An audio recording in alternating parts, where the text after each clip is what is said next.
Hello everyone, I'm Jeremy Hopkins and welcome to Meat and Potatoes Media, where you will find in-depth and thoughtful reviews, analysis, and commentary on movies, music, and other media as we try to get at the heart of the particular media being discussed.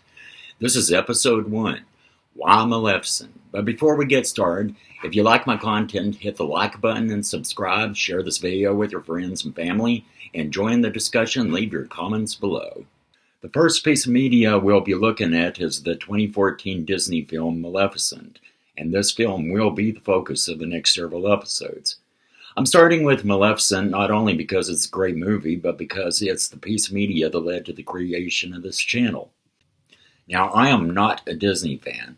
I don't hate Disney, but I don't particularly like them either. And until recently, I never would have guessed that I'd ever create an entire YouTube series focusing on a Disney movie. But here I am doing exactly that. How that happened is its own story and one that I thought would make a good introduction to the series, and so that will be the focus of this episode.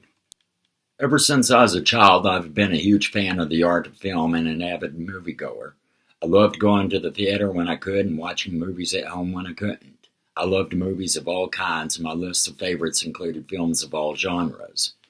But around 2010, that began to change. I saw a number of movies around that time, both at the theater and on streaming, but I don't remember seeing anything that was particularly good. The quality of movies just seemed to be on the decline, and my love of cinema began to wane. By the time Maleficent was released, I kind of had just lost interest in cinema and turned my attention elsewhere. I skipped Maleficent when it was released and continued to ignore it for the next 10 years. But then one day, late last year, I came across an ad for Maleficent while surfing the net and on a whim just decided to kill an hour and a half and watch it. I hadn't ever seen any trailers for it, nor had I ever read or watched any reviews on it, and I had never conversed with anyone that had seen it that I can remember. So I didn't really know anything about it other than it starred Angelina Jolie in the title role. I was guessing it would be a live-action retelling of Sleeping Beauty with the entertainment value being in watching Jolie ham it up. I was expecting it would be good for a cheap laugh and then I'd just forget about it and move on to something else. Instead, I got something else entirely. The movie followed the standard 3-act play and hit all the familiar points in the Sleeping Beauty story, but this time around it wasn't quite as easy or as safe as I am used to from a Disney movie.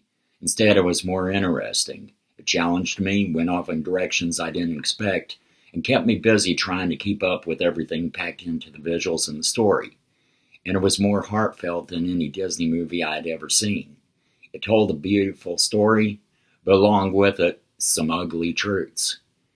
It moved me in a way that no Disney film I had ever seen before ever did, and it did so to the degree that I can no longer listen to the song Once Upon a Dream without tearing up. Discovering this movie was an unexpected treat out of nowhere. It was kind of like expecting something like The Flight of the Navigator and getting something more akin to Ridley Scott's Blade Runner instead. I fell in love with this movie on the first viewing and did something that I never anticipated I'd do. That is, I added a Disney movie to my list of all-time favorites. Not only that, but it rekindled my love of cinema. After it finished and I was letting it digest, several thoughts in particular came to mind. One being that it didn't really feel or play like a Disney movie. It felt and played more like an independent film, and like it was almost an accident that it was a Disney film. Putting it in context, it's the kind of movie that could only have been made by Disney at a time when the brand was questioning its own past and identity. My own theory is that screenwriter Linda Woolverton noticed what was going on at Disney and took the opportunity to tell a tale that would have never been approved or greenlit for the Disney brand under normal circumstances. Also, this was the directorial debut of famed special effects artist and set designer Robert Stromberg, and he appears to have been eager to show off both his skill at visual storytelling and his knowledge of cinema. And Angelina Jolie in the title role brings a sincerity and vulnerability to a role that I have not seen in a Disney film before. It's an instance of all the right people coming together at the right time under the right circumstances to make a great movie. The other thought that came to mind was that the critics probably just loved this movie because it gave them so much to write and talk about.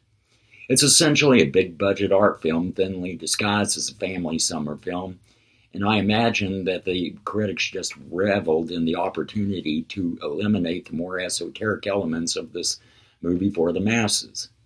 I also imagine that the critics would praise Disney for taking a chance and doing something completely out of the norm. And so I was quite surprised to find that Maleficent had a 54% critical rating on Rotten Tomatoes.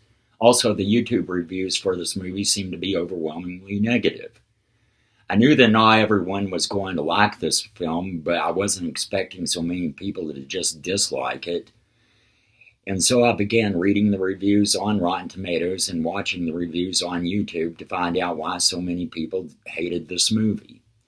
What I discovered was that across the board, the reviewers of this film just flat out did not understand it at all. Their descriptions of it were not accurate, getting important details entirely wrong, missing important details, and they accused the movie of copying from other movies that Maleficent did not copy from and in fact shared very little in common with. The harshest reviews came from Disney fans. They panned it for not being a live-action retelling of Sleeping Beauty, but a different story altogether. Even the more positive reviews made many of the same mistakes, making bad comparisons, getting key details entirely wrong, and just generally failing entirely to grasp and appreciate what makes this movie great. Out of all the reviews I read and watched on Maleficent, I didn't come across a single review that did a good job of describing it, let alone did it justice. What's worse is that there are people still making videos bashing this movie 10 years after the fact. One such video was just released 3 weeks prior to the time of my writing the script. On one level, this kind of angers me. This film is a work of art and it deserves an accurate review and critique. And the makers of this film deserve our gratitude and appreciation for making it. Since no one else has properly done this, I've decided it was time to stand up and add my own voice to the mix. Also, it appears to me that this film hasn't really found its audience yet. The people that I believe who would most appreciate and love this movie are the same people that skipped it precisely because it's a Disney film. I want to do what I can to correct that and bring this movie to their attention. So that's my story of how Disney's Maleficent inspired this channel. Going forward, the next episode will be a non-spoilers review of Maleficent that both provides an accurate description of the film and addresses the mistakes and inaccuracies that other critics made in their descriptions of this film. Episode 3 will feature an in-depth discussion of the film that assumes the viewer has already watched it, and it will contain spoilers. After that, I will be reviewing Maleficent, Mistress of Evil. I will be reviewing the novelizations of these movies. I'll feature a couple of comparison videos, and I will be throwing out my own suggestions for what I think Disney should do with this IP. And unless the third Maleficent film is released, that will conclude this series, and I will be turning my attention towards another piece of media. If you have not seen Disney's Maleficent from 2014, go watch it now. I cannot recommend this movie strongly enough. This movie was an absolute joy to discover and to share with my family and friends. And if you have seen Maleficent, I'd love to read your thoughts on it. Also, if there's another movie that you'd like to see me do some videos on, I'd love to read your thoughts on that as well. So hit that like button and subscribe, share this video with your friends and family, join the discussion, and leave your comments and feedback below.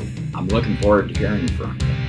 And this concludes episode 1. This has been a Meat and Potatoes Media Production.